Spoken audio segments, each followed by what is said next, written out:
All right, the floor is yours, Ben. I'd also like to first thank you all for coming today. Like Dr. Claire said, I wrote what's called a speculative script or a spec script. So this is something that someone who's interested in TV writing would do so that they could give it to people in the industry to prove that they can write in the style of certain shows and be a part of the writing team. So a lot of times, myself included at the beginning, I thought that to write a TV script you would just sit down and immediately start writing, but really over half the process was developing the story before writing any dialogue. So first I watched 3 episodes and read the actual script, one of the actual scripts of the show, so that I could create a chart, taking notes on things like how many scenes are there, who has the last line in each scene, how many scenes is the main character in, so that I could get an idea of the patterns of the show. I then did a few exercises on brainstorming story ideas, and eventually I wrote what's called a beat sheet, which is basically where I've told the initial first story through a series of sentences beginning with Kimmy plus an action. So all the actions that Kimmy does. And then I revised this, then I created an outline which was a little bit more detailed and created the setup for each scene, where the power shift happens in every scene, and sort of the arrow that leads us into the next scene. Once I did that, which took over half the semester, I then began writing the actual dialogue, and I just did it in 2 separate chunks, and then spent the last couple of weeks having table readings where I was able to hear what it sounded like so that I could make some revisions, and today I have the final script. For those of you who may not have seen the show before, I'll give you the brief summary per Wikipedia. This series follows 29-year-old Kimmy Schmidt as she adjusts to life in New York City after her rescue from a doomsday cult in Indiana, where she and 3 other women were held by Reverend Richard Wayne Derry Wayne for 15 years. Determined to be seen as something other than a victim and armed only with a positive attitude, Kimmy decides to restart her life by moving to New York City, where she quickly befriends her streetwise landlady, Lillian, finds a roommate and struggling actor, Titus, and gains a job as a nanny for the melancholy and out-of-touch socialite, Jacqueline Voorhees. So that's the premise of the show. And that's all I have to say. All right, so we can begin. Anybody have any questions? Yeah. Just a quick question. Is it a 30-minute or hour show? It's a 30-minute show. Okay. Yeah, this is a 30-minute show. It's a Netflix show, so. Right. I've only seen clips. I haven't seen a whole episode yet. So for those of you not so familiar with Netflix or with the state of television today, that means that in terms of the structure of the show, it has traditional act breaks, okay? But it does not have commercial breaks because it's aired on Netflix. Of course, it could find its way in syndication to commercial television, right? So now we're getting into the material of the class. So, you know, writers have to kind of keep that in mind, that you would have to have a place where you could have commercial breaks, even though that's not its primary mode of broadcast. Okay. Any other initial questions? All right, spec script reading for Unbreakable Kimmy Schmidt, Kimmy Leans Self Defense, writers Ben Green. Act 1. Exterior stoop outside apartment during the morning. Kimmy wakes up to the sound of knocking at her apartment door. Coming, I'm coming. As she makes her way to the door, she trips over piles of Tamagotchis. A group of Furbies make noises too. Kimmy answers the door. Good morning, Lillian. What is that terrible screeching sound in there? Oh, those are my Furbies. What in the hell is a Furby? Well, I'm not really sure if it's an owl or a hamster or what, but they're my friends. They speak Furbish. Ah, Kimmy, you look like a freaking hoarder in there. A hoarder? A weirdo. You can't live like that with all that junk in there. It's time you make some more real friends. But I love all my Tamagotchis and Furbies. I wake all of them up each day and feed them and give them water and give them a bath and... Not to mention the health inspectors are coming any day now. Kimmy's cheery disposition quickly turns to a look of confusion. Wait, what? I love you, Kimmy, but it's time you and Titus get your act together. What do my Furbies have to do with this? Your apartment looks like a rat's nest. The inspectors decide it's unsafe to live in there and you get a health code violation, I hate to tell you, but you're gonna have to leave. As if. Kimmy, this is no joke. Okay, sorry. No, I can't go back to Indiana. You still got a few days, Kimmy. Clean things up and you'll be good. Kimmy slams the door closed and begins to frantically pace the apartment. Interior to Kimmy's apartment during the morning. Kimmy gets trash bags and other cleaning supplies from the cabinet and begins to attempt to clean. Okay, Kimmy, you can do this. You lived in a freaking bunker for 15 years. Kimmy looks around but gets distracted by one of the Furbies who makes a chirping noise. Hey there, little boy. You little cutie patootie. You're so cute. Yes, you are. The Furby falls asleep. Well, then I see how it is. Kimmy grabs a trash bag and walks over to her pile of Tamagotchis. She begins to load them into the bag. As she is putting them in the trash bag, she is quietly weeping. I'm so sorry. I never meant to hurt you like this, little Tom Tom. Once she has filled an entire bag with the Tamagotchis and other knickknacks from the 90s, she tries to pick up the bag but cannot lift it. Come on, girl. You got this. You're a fierce, independent woman who doesn't need nobody. She still struggles. Okay, maybe I do. Exasperated and defeated, she falls onto the ground. At the same time, Titus sits in his bed, completely consumed by his phone. Titus. Titus does not even flinch when Kimmy calls his name. Titus, come help me. From his bed, Titus looks into the other room and gives Kimmy side-eye, but still doesn't respond. Kimmy picks herself up and keeps trying to lift the bag. Interior Titus room, morning. Titus lays in bed on his phone. He's talking to himself. Yes, Titus, yes. This is beginning to look fab. I can't believe how good this looks. Like, damn. What are you doing here in there? Okay, let's see. I say I'm about 6 feet tall. No, let's make that 6'2". And let's say 180 pounds. Girl, Grinder. They want to know what tribe I'm in. Would you say I'm more of a daddy or more of a jock? Do they have an option for queen? I'm gonna go with jock. Titus, Lillian told me that if we don't clean this place up, we're getting evicted. Don't listen to her. All she ever wants to do is squeeze a dime out of us. Girl, Grinder is getting all up about business. Let's see. Kimmy, what should my display name be? Come here. I think I'm gonna go with NYC's baddest bitch. And with that, this has got to be the most finely curated Grinder profile in all the glorious state of New York. I'm waiting, boys. Immediately, the sound of notifications for messages on Grindr begin. They come, one after another. Oh, hot damn, yes, honey. I'm gonna need me a piece of that fine piece of man. Kimmy finally enters Titus's room, visibly agitated. Titus, off the phone, now. I need your help. I went 15 years without the internet. You can give me a few minutes of your attention. I could eat him up. Titus, come here. Titus finally gets out of bed. He's dragging his feet and still has his eyes glued to his phone. The two walk into the living room of the apartment where it's obvious that no cleaning has been done. Interior Kimmy's apartment, morning. Look at all the work we have to do. What now, darling? I'm not going back to Indiana. Oh, God, no. We are New Yorkers through and through. Titus begins to sing NYC from the musical Annie. It's not a joke, Titus. I seriously need your help. But Kimmy, darling, this clearly isn't my shit. What are you trying to say? They're better friends to me than you are. What are you trying to say about me, Kimmy? Nothing.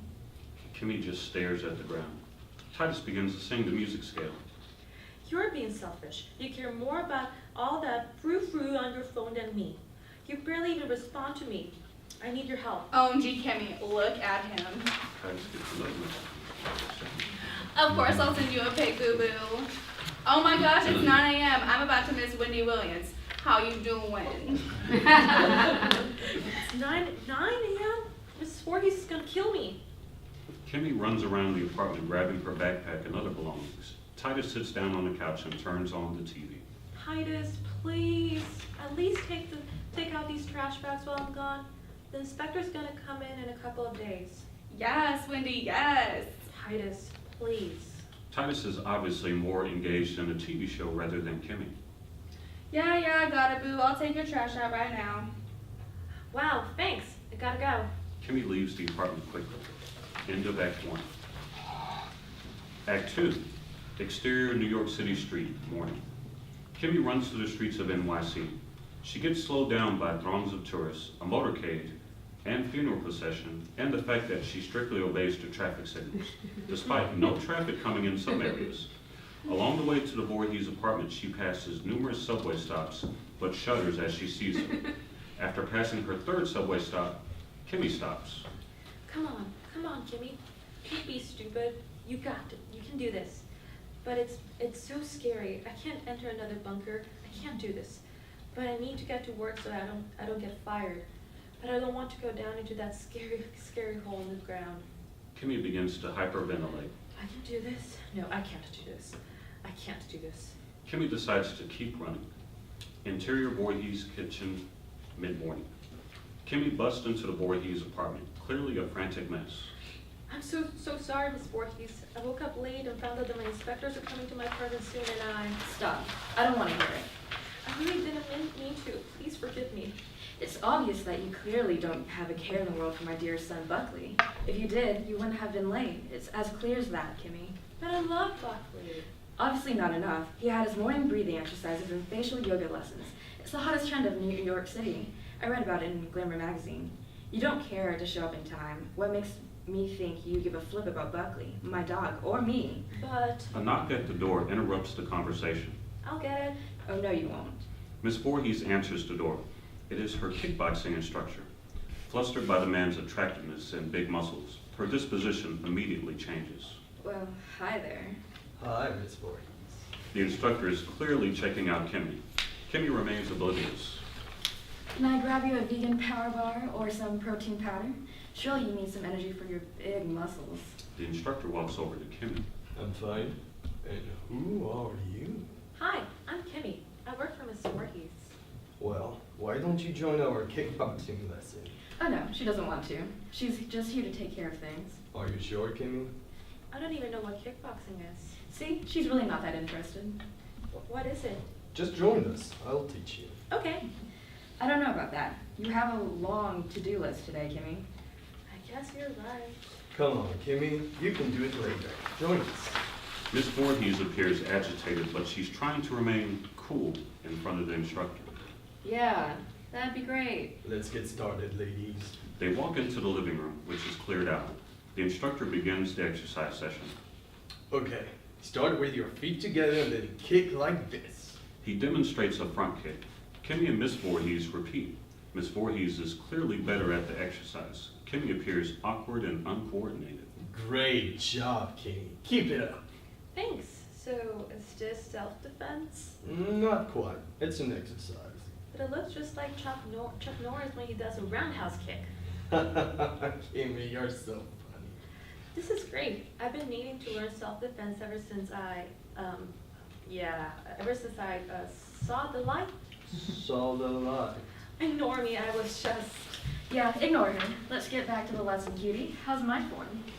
Interior coffee shop, mid-morning. Titus enters coffee shop wearing his finest clothes. He looks around for his grinder day. He sees a middle-aged man at the other side of the shop. They make eye contact. Titus walks over to man. You must be Spencer? Yes, and you, Titus? The one and only. Titus sits down. Nice to meet you. Likewise. How are you? Just marvelous. You? Have you gotten your coffee yet? No. I guess I thought you might get me one. I kind of thought the same. They sit in awkward silence for a few seconds. Wait, let me just cut to the chase. I thought you were part of the daddy tribe. I'm into daddies. I'm not a daddy. I'm into daddies. I'm not a daddy. I'm a jock. Oh, They sit in silence. I don't think this is going to work. The date leaves Titus alone in the shop. Titus looks disappointed but picks up his phone. The grinder notification sound goes off. Interior random apartment, mid-morning. Titus walks down New York City street and stops outside an abandoned-looking apartment. The exterior walls are covered with graffiti. He checks his phone. Yup, this is it. Titus opens the door and walks into a darkly lit room. There are 5 other men, all wearing BDSM gear and leather. They all look at Titus, who is wearing a hot pink collared shirt. What is this wretchedness? Are you Titus? Yes. You're in the right place. I didn't know I was showing up to some sort of kiki. I thought this was a one-on-one. And these costumes are something. You know what this is, right? BD something. BDSM. Yeah, I thought that meant big. Titus makes a hand motion to signify penis. And I haven't gotten past that part, so. Oh, no, man. Oh, okay. Well, honey, I'm gonna have to pass today. I haven't squeezed into leather since Princess Dee's funeral. God rest her soul. Titus leaves once on the street again. He pulls out his phone and looks at Grindr. Interior outside, another apartment, mid-morning. Titus knocks on the door of a random apartment. A young boy answers the door. Oh God, no! Hey, No, I am not going to jail today. Give Chris Hansen my regards. Titus quickly leaves. He puts his hand over his face and shakes his head. He is visibly upset. Interior Voorhees living room mid-morning. Miss Voorhees and Kimmy are both slightly sweaty. They're bobbing up and down like they're preparing to fight. Okay, the next move is called the jab and hook. The instructor demonstrates these moves. Oh, you look so strong. Okay, go ahead and try that. We'll go ahead and do 3 sets of 10 reps. Go. Miss Voorhees and Kimmy both begin the exercise. Miss Voorhees is clearly superior to Kimmy at the exercises. Whereas Miss Voorhees appears very fluent in her moves, Kimmy seems very awkward and uncoordinated. Wow, Miss Voorhees, you're really good at that. Kimmy stops for a second and just watches Miss Voorhees, who appears to be showing off. Kimmy, honey, not everyone could be a kickboxing goddess like me. I really, really need to be better. If Reverend Richard Wayne Gary Wayne ever escapes jail, I've got to be ready. Kimmy begins trying to jab and hook again. The following conversation occurs while doing the kickboxing moves. Kimmy, what are you trying to do over there? Why don't you go tend to Buckley? He could probably use some green tea about right now. Oh, No, go ahead and keep trying. I think you're doing a great job. oh, well, thanks, Instructor Man. Call me Brad. Why didn't I know that was your name, Brad? Mr. Self Defense Man, this isn't working. The instructor gets behind Kimmy and grabs her arms. He moves her arms to show how to properly do the workout. Based on their body language, it is obvious that Kimmy just sees the instructor's help as a kind act, whereas the instructor is trying to flirt with Kimmy. I got it, like this. Kimmy moves away from the instructor and demonstrates the move. She does it correctly. It's about time. Not quite. The instructor gets closer to Kimmy and shows her the move again, despite her already doing it correctly. Hey, Brad, am I doing it right? See, Kimmy, you have to be a little more fluid in your movements. Hey, Brad, boy. Good, Kimmy. Kimmy, I'm going to need you to back in on up, Missy. Wait, what? Kimmy literally, Oh, sorry. Kimmy literally backs up. Wait, what? I really, really need to learn about self-defense. Exterior street outside Kimmy's apartment, mid-morning. Titus walks down the street, exasperated. He appears let down and discouraged. He lets out a huge sigh. Lillian is sitting on the stoop outside her apartment. Hey, hon, how's it going? Ugh, not today, Satan, not today. Titus begins to unlock the door. Titus. Titus stops what he's doing and turns to Lillian. I don't want to talk. Seeing you reminds me, I got something to tell you. Titus ignores her and continues to unlock the door. Lillian sits in silence. Titus turns back to her. Sometime this year, Y'all still got that mess in there? don't remind me. Well, I was wrong this morning. The inspectors, they're coming in like 2 hours. 2 hours? It takes me 2 hours to do my hair. It's up to you. You're up for eviction too. Eviction? Yeah. When was that ever part of the story? Did Kimmy not tell you? No. I'm sorry, Titus. Yeah, you need to start cleaning. I'll help. Lillian, I simply cannot believe this. I refuse to leave New York. I'm sorry, honey. We can do this. The two begin to clean the apartment. Titus grabs a trash bag and begins frantically putting Furbies in the trash. All the while they are making noises. Lillian, Kimmy is some kind of freak for collecting these things. You got that right. But I just can't. Can't what?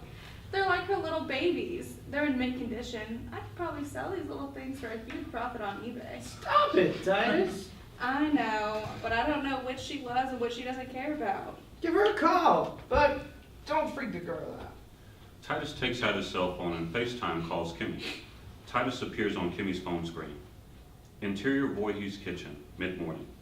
Kimmy looks at her phone screen and sees Titus' face. Ah, how did you get in there? Kimmy, I don't have time for games. This better be an emergency. I'm learning self-defense. Miss Voorhees no longer appears upset because the instructor's attention is no longer directed at Kimmy. Trust me, this is a hell of an emergency. Go. Kimmy, I lied to you this morning. You lied to me? You mean it was all a lie when you told me it's not midgets that work inside vending machines? No, sweet pea. It's that I didn't clean the apartment. Well, I'll forgive you. No, that's not it. The inspectors are coming in 2 hours. I need you to come here and help me. Miss Voorhees is going to super officially certifiably fire me though. Without an apartment, though, you'll be jobless and homeless. Get your booty home now. Kimmy leaves Miss Voorhees' apartment without any explanation. Miss Voorhees does not notice because she is too enthralled by the instructor. The instructor completely stops engaging in the workout. He looks into the kitchen and watches her leave. Kimmy, where are you going? Exterior, New York City street, mid-morning. Kimmy is drenched in sweat as she runs down the street. She passes 2 subway stops. At each stop, she appears to slow down and think about taking the subway.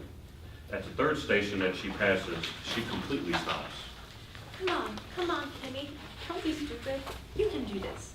But it's so scary. I can't enter another bunker. I can't do this. But I need to get home so that I don't get evicted. But I don't want to go down into that scary hole in the ground.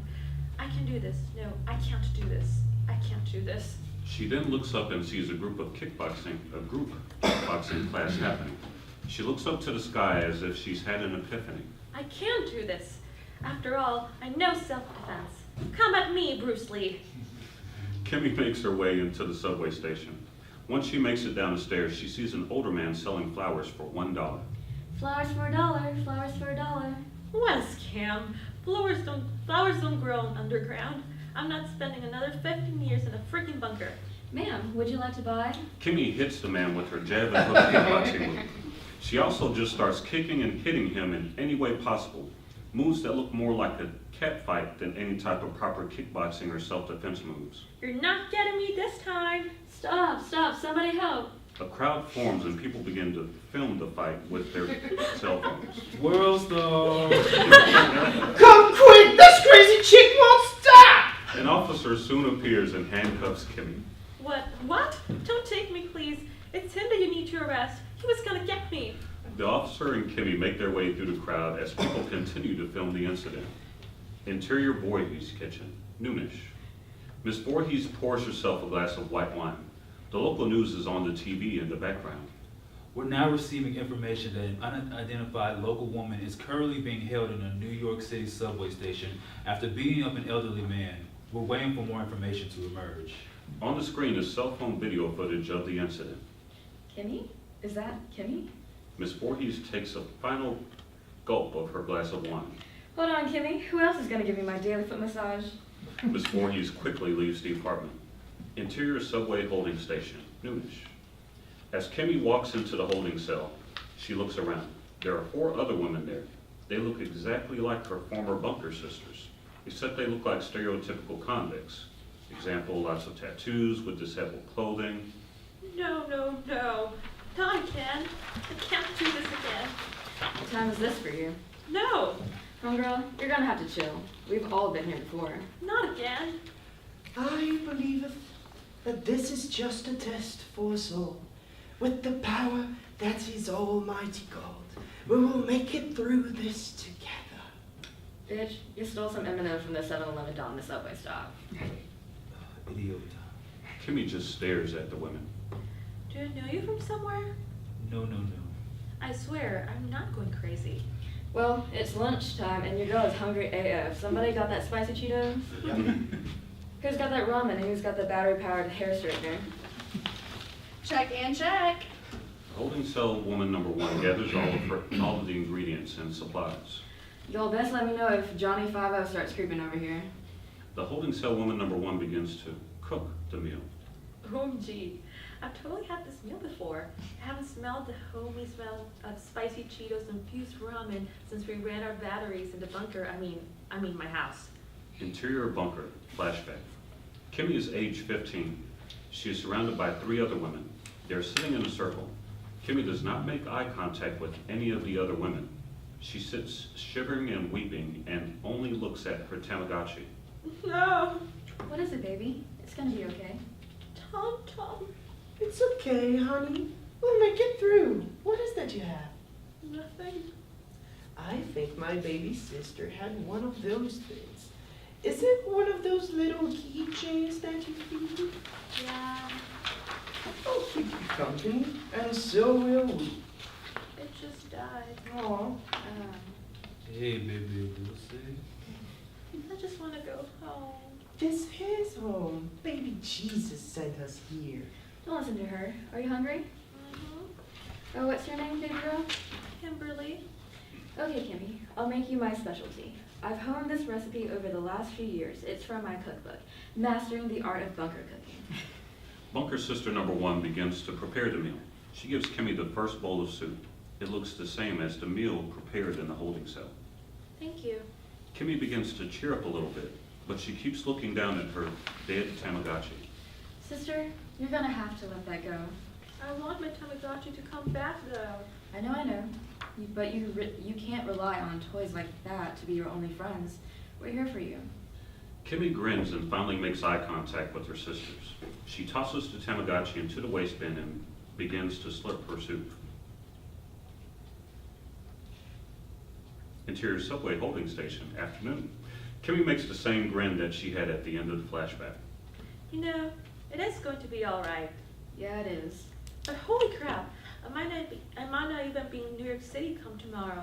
I gotta get out of here ASAP Rocky. Do you even know who that is? Who is? Never mind. How long does it take to get out of here? I got places to be. Don't we all? The officer comes to the cell and opens the door. Am I free? Ma'am, you're free to go. What? The hell? Okay. Some lady is there to take you home. Kimmy walks out of the cell and sees Miss Voorhees waiting there for her. Kimmy, I saw you on the TV and I couldn't believe it. I couldn't stand the idea of you alone in here, but I also needed you to give me a back massage this afternoon. Oh my goodness, Mrs. Voorhees, thank you so much. I didn't know if I'd ever get out of that bunker. You mean holding cell? Yeah, that. Hey, haven't I seen you on TV or too? I don't think so. No, I definitely have seen you somewhere before. Yeah, I know I have. You're the one of those I don't know what you're talking about. Let me have your autograph. Kimmy signs a napkin coaster that's sitting on the officer's desk. Sweet dude. I don't know what that's all about, peasants. Let's get out of this filthy place, Kimmy. Okay, I gotta go home though. My back hurts. I need to go take care of an issue at my apartment. Well, what about my massage? Mrs. Voorhees, your massage can wait. I'm sorry. If I don't take care of my apartment, there definitely won't be any more massages in the future. I'll forgive you, Kimmy. Just don't be late again. Also, you're officially not allowed to join my kickboxing classes anymore after this incident. That's perfectly fine. I learned all that I need to know. End of Act 2. Act 3. Interior subway station train car, afternoon. Kimmy rides on the subway car in peace. Peaceful music plays as she rides. She smiles to herself and bops her head. Interior Kimmy's apartment, afternoon. Kimmy walks into her apartment right as the inspector is heading out of the apartment. No. Give us 30 minutes. We have this place spick and span in no time. Trust me. What are you talking about? See, we were told that you weren't coming until tomorrow, and then I had to rush home, but I accidentally got arrested, and then I realized that it wasn't a huge deal to ride the subway, and then I hurried home to clean, and now you're going to make me go back to Indiana. Okay. Sounds like my cue to leave. But I don't want to leave. No one is forcing you to. But, Kimmy looks confused and turns to Titus. Kimmy, baby girl, all is fine. We're not gonna get kicked out. But what all about my Tamagotchis and Furbies? Well, we still need to deal with that. You know Lillian is batshit crazy. These inspectors just needed to check the smoke detectors, and they worked. Nuh-uh. Yes, yes, yes. As Kimmy and Titus jump up and down celebrating, the inspector looks at them like they are crazy. The inspector quietly leaves the apartment. But this apartment is still a mess. A hot mess. Minus the hot and triple the mess. Titus, you know I can't do math. What the hell took you so long to get here?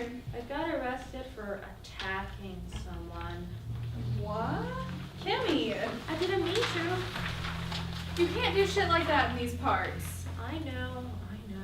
I don't know what's come over us lately. What happened to you? Did you get arrested too? Girl, no. You would not believe what happened to me today. I went on 3 dates. They were all miserable. I gotta get off Grindr. As hot as these men are, I can't deal. Yeah, maybe we should try meeting people in real life. And maybe we should try being friends in real life. You delete Grindr. You throw away the Furbies. Deal. Deal. The two grab the trash bag with the Furbies and take it outside to the dumpster. Together they throw away the bag. They hug each other. End of Act 3.